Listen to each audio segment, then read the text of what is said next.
Comp G from Overloud is a GEM plugin modeled on a renowned VCA-based master bus compressor.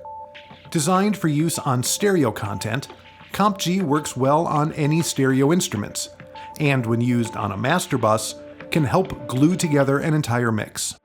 Just like the rest of the GEM series of plugins, Comp G recreates the classic sound of the original stereo compressor while extending upon its original features. With the flip of a switch, Comp G can change to a mid-side compressor, allowing separate dynamic control of the middle mono portion versus the stereo sides. This can be used to solidify the center of a mix, to boost the stereo image of an instrument, or any other combination where separate control of the mid and sides are needed. For example, compress the sides more heavily than the middle in order to push the room sound on a drum part.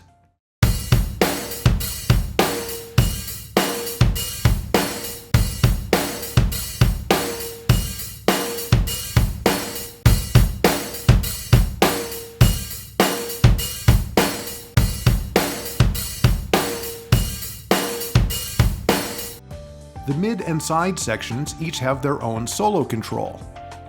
Just hover over the makeup knob to bring it up, and isolate just that one section.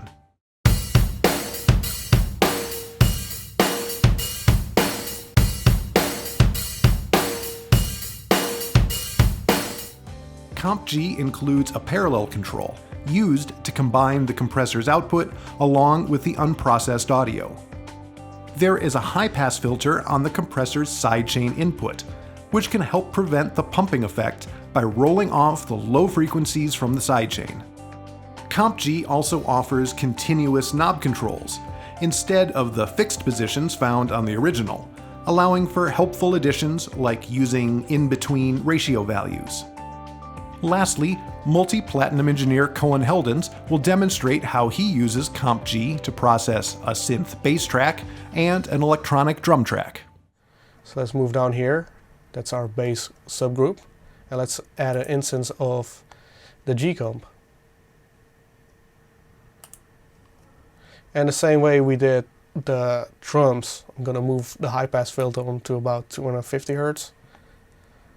About 2.1 ratio. I want to do auto release again and the fastest attack. So we keep auto release so the compressor kind of figures out what our sound is doing without achieving a pumpy sound with it too fast or too slow of a release time. So having this engaged, let's see how much gain reduction we're getting right now. We can go a bit harder.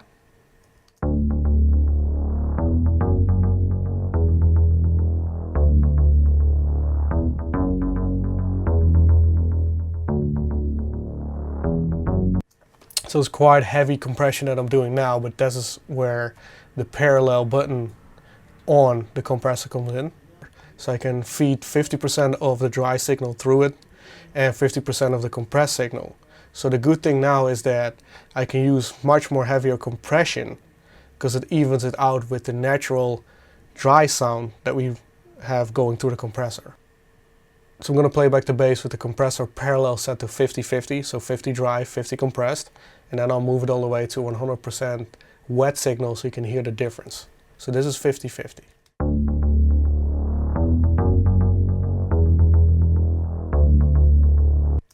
And this is with completely 100% wet, so full compressed.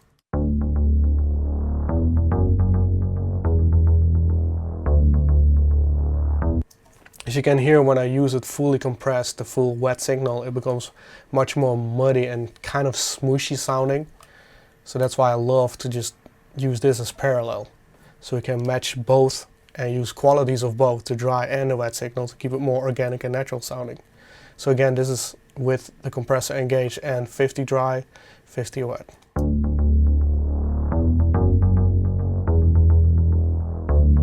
And this is without any compression at all.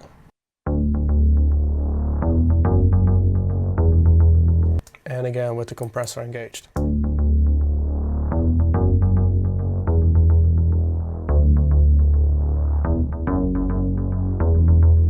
As you can hear, with the compressor we have a much more fuller and rounder bass.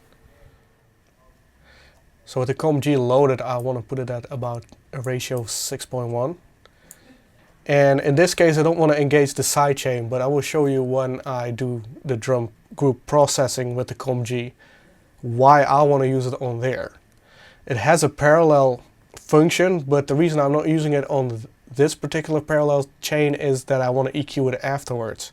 So I set the ratio to about 6.1.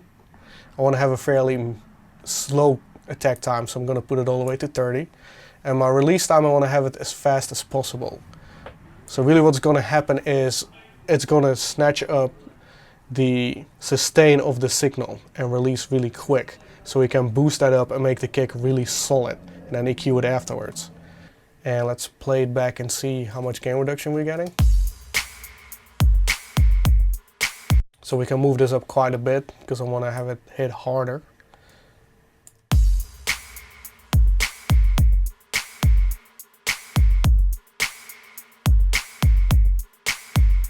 As you can hear, the drums came a lot more forward and more present in the entire mix. This will benefit with the clarity. So I'm going to play it back without the parallel drum group.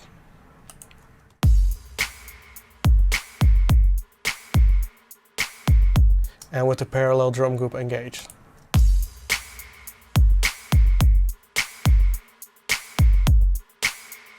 As you can hear, the drums are much more aggressive using the parallel drum group.